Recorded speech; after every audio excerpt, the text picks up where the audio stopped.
How are you, Alan? How are things yourself? Not too bad, Tom. What part of the world are you in, Tom? I'm in Mullingar, Alan, yeah.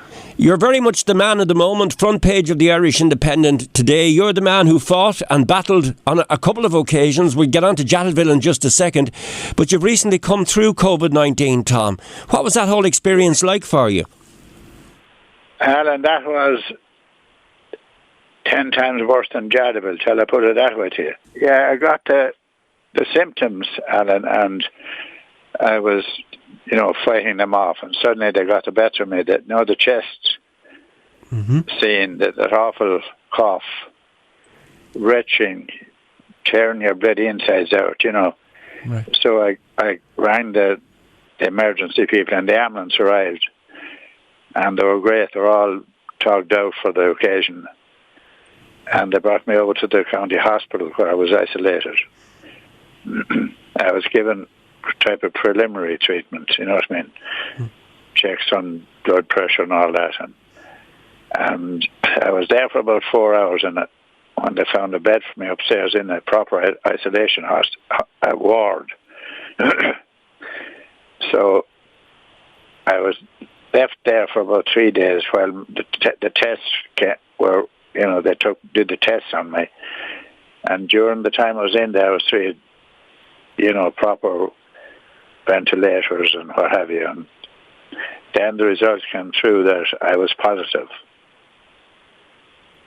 Yeah. And that was, I hope that you never have to go through it. It's the biggest kick in the face ever you get. Jattelville was like a picnic compared to it.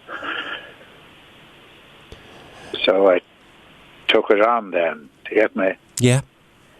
But that's what soldiers do. When you say you took it on, how did you take it on? Well, I was positive about it.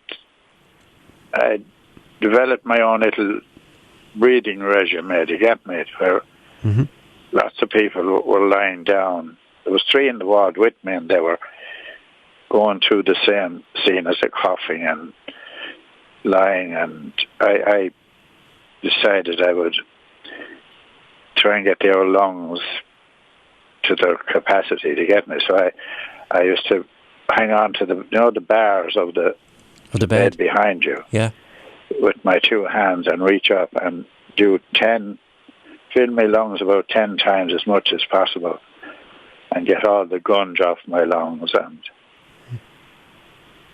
and cough it. The amazing thing about it, you don't cough up much at all. There's very little comes up. Right. But you feel as if your lungs are drowning. Do you know what I mean? Yeah. It sounds absolutely frightening, Tom. But just before we take you through, when did you first become aware that you had this, or you first felt those symptoms? I felt them. It would be 2 days before they actually hit home. My chest was. It's a funny breathing situation. It's not your normal. You've had chesty things and so on. It burned your chest, and you feel like coughing your lungs out. You know what I mean? Yeah.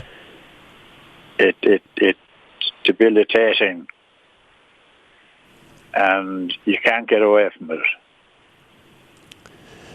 And you've no idea how you picked it up, Tom, have you? Have you any idea how you picked it up? Well, the 2 men that were with me in the ward, in fact, we were going through it, and it was Cheltenham weekend, do you get me?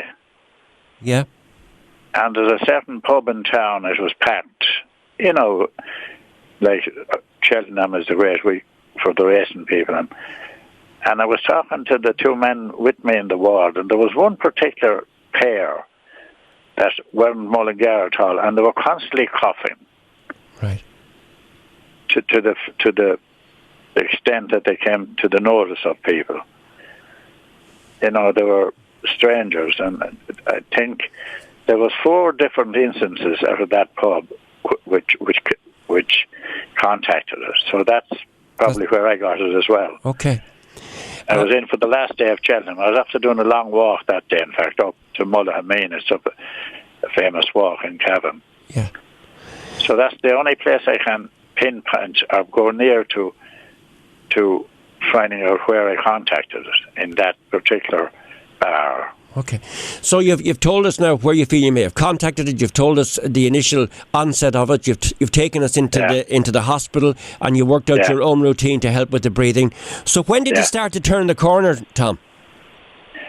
Well, I can't go any further without mentioning I call them my little nightingales, the nuns or the nurses and the staff. Without them, I'm nearly 100% positive I wouldn't have got through it. They were so great in their approach, their joviality, their dedication. They did everything perfect. And the doctors, they were excellent. And I cannot say enough for them. They brought me through, in fact. Right. Well, I helped them out myself by being a bit positive about it and taking it on, as an old soldier does. Yeah. So was there a particular defining moment when you knew you had turned the corner, when you knew you were getting well again? I was told then after 4 days I was positive, and like I said, we were monitored our oxygen levels to get me our blood pressure monitored about 4 times a day by those little nurses.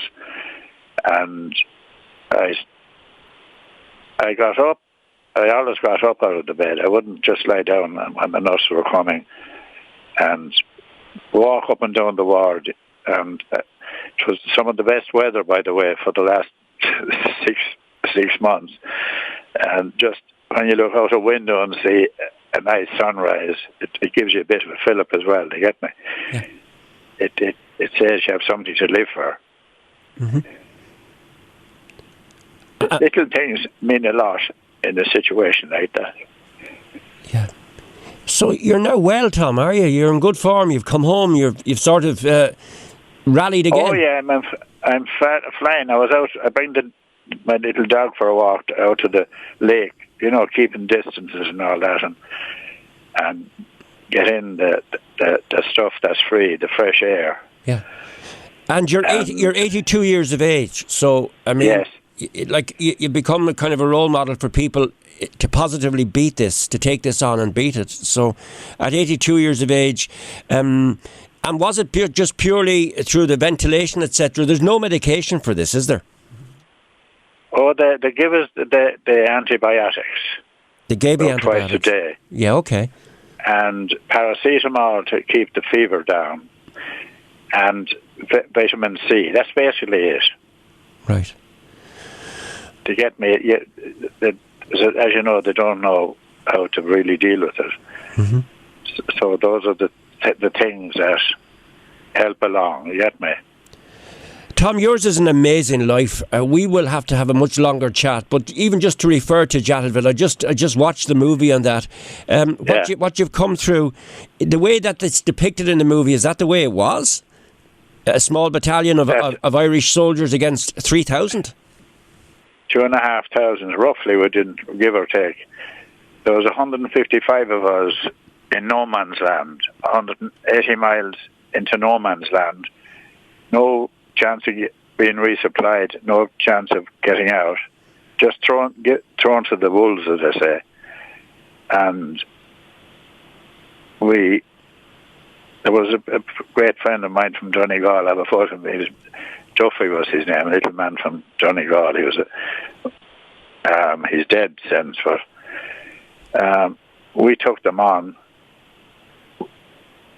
We had